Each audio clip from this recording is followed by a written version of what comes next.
Assalamualaikum warahmatullahi wabarakatuh. Saya Fari Amalia Nur Hasanah Dewi, NPM 718212510 dari Fakultas Ekonomi dan Bisnis Prodi Manajemen. Di sini saya akan menerangkan sedikit tentang materi resiko dan negosiasi politik, di mana sebuah perusahaan multinasional yang sudah go internasional itu memiliki alasan dalam mengembangkan di berbagai negara. Salah satunya itu karena menginginkan persaingan yang lebih kompetitif dan juga profitabilitas yang tinggi. Di negara-negara tempat tujuan beroperasinya MNC tersebut, temperatur politiknya itu sangat berbeda. Resiko politik juga tidak dapat dibiarkan begitu saja sebagai faktor eksternal. Namun, hal ini juga harus dikelola secara efektif. Bagaimana MNC dalam mengelola risiko politik yang dihadapinya dan bagaimana membangun keahlian dalam bernegosiasi dengan rekan bisnis di berbagai negara dengan keadaan politik yang beragam. Kemudian di sini ada perusahaan manufaktur Jepang yang dapat menguasai market share sampai 20% di Eropa pada tahun 2000, dan sedangkan MNC dari Eropa tidak dapat melebihi 20% pada market share di Jepang. Tidak hanya demikian, di Amerika Serikat juga banyak perusahaan Jepang mendapat kritikan dan juga penolakan dalam melakukan perdagangan produknya. Sampai pada tahun 1992, Presiden Clinton berkunjung ke Jepang dan salah satu tujuannya adalah untuk meminta agar orang Jepang juga mau membeli dan memakai produk buatan dari negara Amerika. Dari hasil kunjungan tersebut, muncullah negosiasi kedua belah pihak dan menghasilkan kesepakatan untuk saling membeli produk mereka masing-masing. Kemudian di sini ada pengertian dan analisis dari risiko politik. Risiko politik itu adalah suatu kemungkinan atau risiko yang mana investasi milik perusahaan multinasional di negara yang dituju akan dibatasi dengan adanya kondisi politik suatu negara tersebut. Risiko politik yang dihadapi perusahaan multinasional ini dapat dianalisis secara mikro dan juga secara makro, sehingga dikenal dengan adanya risiko politik makro dan analisis risiko politik mikro. Analisis risiko politik secara makro. Analisis risiko politik makro itu dilakukan dengan melihat keputusan politik besar yang mempengaruhi keseluruhan perusahaan dalam suatu negara. Contohnya, risiko politik yang berkaitan dengan pertimbangan makro adalah analisis terhadap apa yang akan terjadi dengan investasi perusahaan jika pemimpin pemerintahan lawan atau oposisi menggantikan pemerintahan yang lama.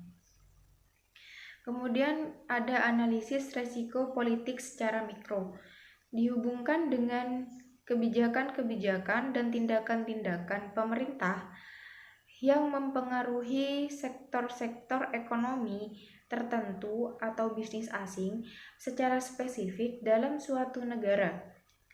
Kebijakan tersebut biasanya sering dihubungkan dengan peraturan-peraturan industri, perpajakan untuk jenis kegiatan bisnis tertentu, dan isi hukum lokal.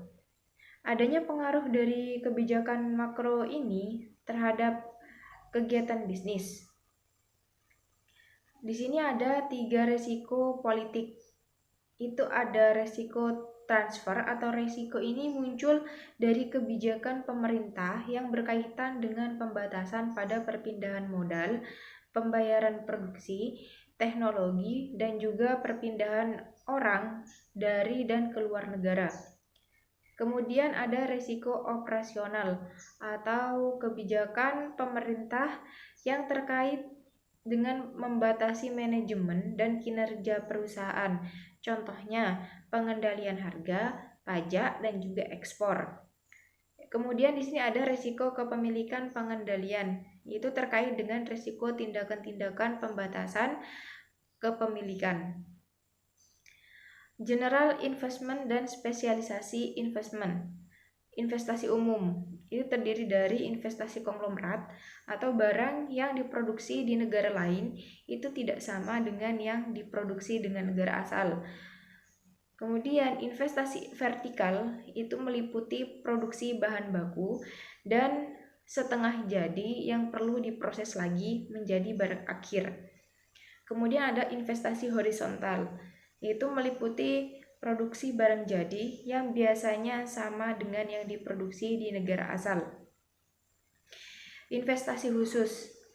Di sini ada sektor primer seperti pertanian, kehutanan, pertambangan terkait eksploitasi mineral. Sektor yang terdiri dari industri manufaktur.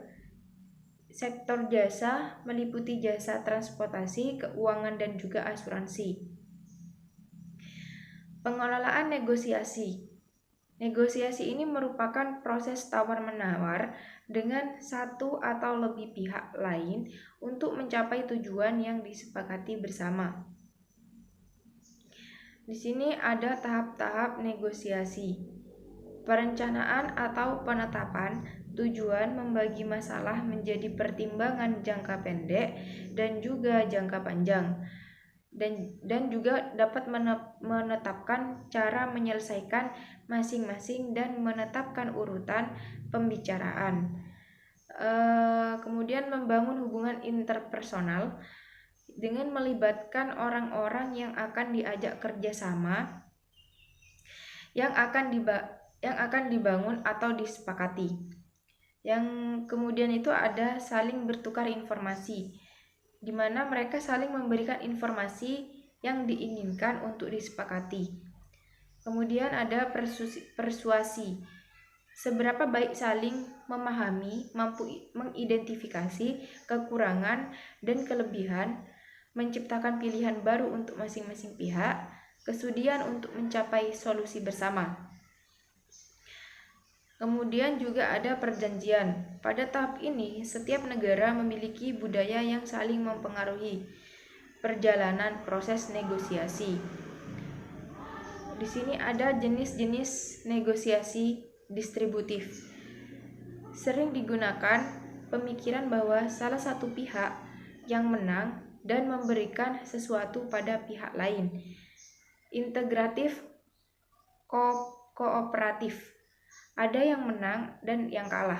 Kedua belah pihak harus memiliki keinginan yang kuat untuk mencari perjanjian yang dapat memenuhi kebutuhan keduanya.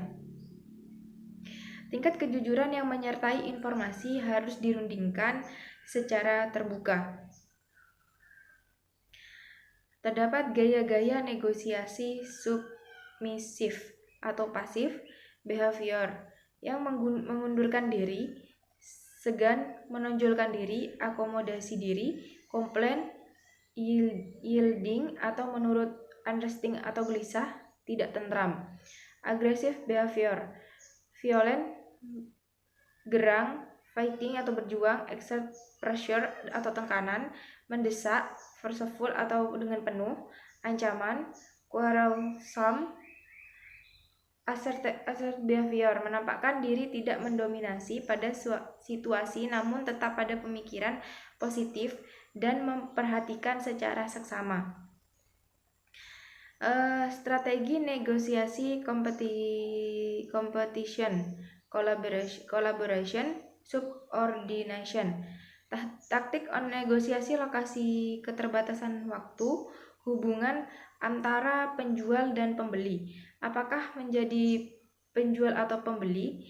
Jangan sampai menjadi pembeli tidak menepati janji, dan jangan sampai menjadi penjual terlalu menempatkan yang sangat dibutuhkan.